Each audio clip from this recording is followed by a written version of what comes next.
Grabatzen ari garen unean gaueko 12 izateko 9 minutu falta diren honetan, Antiguako txapelketako nagusien norgehiagokaren analisia egingo dugu bertan,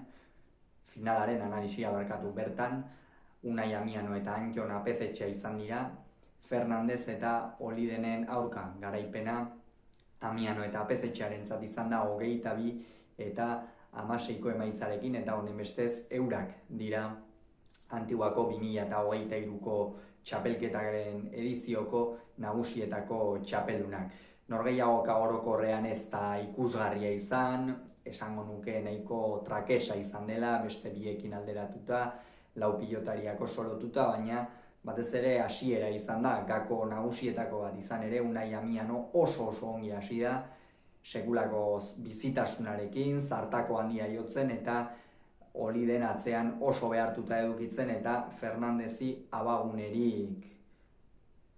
utzi etzion abagunerik uzten Fernandezi, eta ondorioz hasieran 5 eta 8 ipini dira aurretik. Gero ordea berehala hartu dute norgehiagoka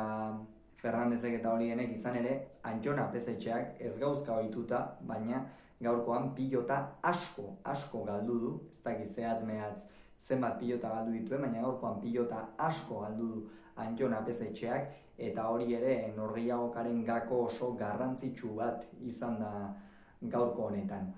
Hortikan aurrera, Bosna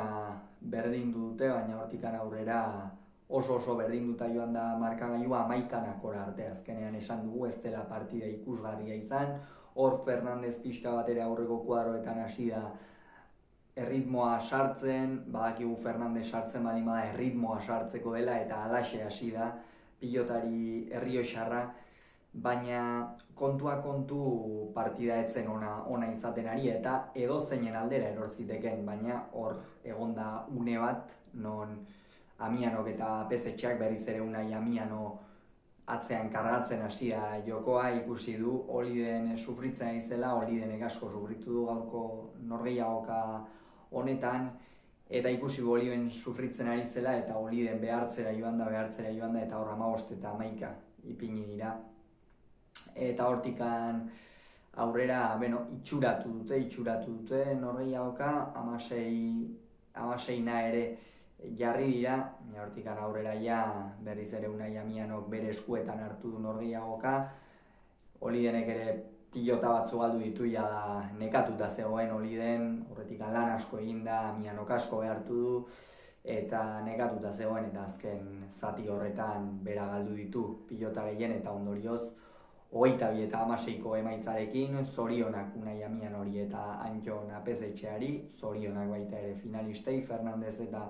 Olideni, Amianok eta Apezetxeak 22, Fernandez eta Olidenek 16, eta honen bestez hauxe izango da Antiguako txapelketaren inguruan 2023 urtean grabatuko dugun azken bideoa. Hurrengo urtean espero dugu berriz ere norgehiagoken analisiak egin ahal izatea, eta orduan plazer baduzue, bertan egongo gara, bitartean ongi izan, agur.